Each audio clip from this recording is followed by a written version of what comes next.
really the trick as a composer today is to play them as many options as you can come up with. When I was working on Alice in Wonderland, I worked with Tim for weeks and weeks on thematic material and things that he was slowly kind of falling into. And then I came across a piece that I had no scene that I had it up against. I call it just Alice Wild, wild meaning wild track.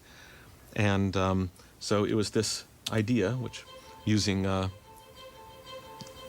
strings from my library, which is primarily Vienna strings.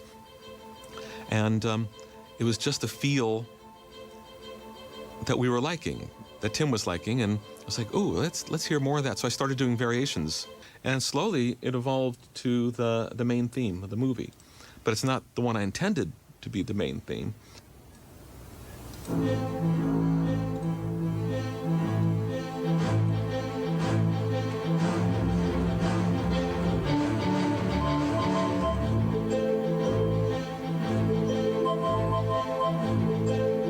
When I'm working, I come up with an idea, and like in the case of this piece, I just had this rhythmic thing that I kept getting in my head.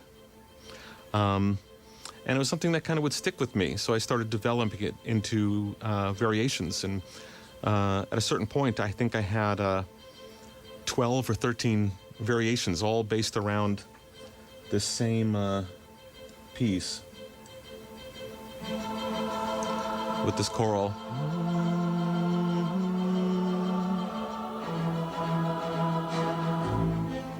And so it just all started around a very simple rhythmic idea and these three chords.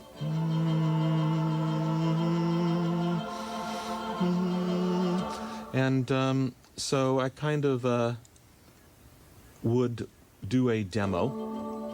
It would sound like this for Tim.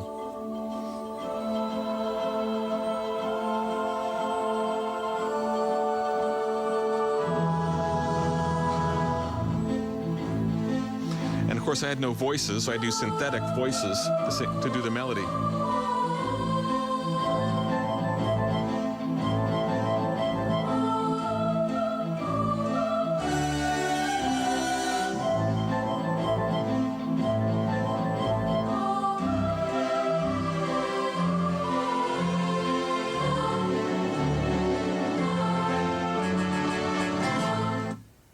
And this is a really good example of how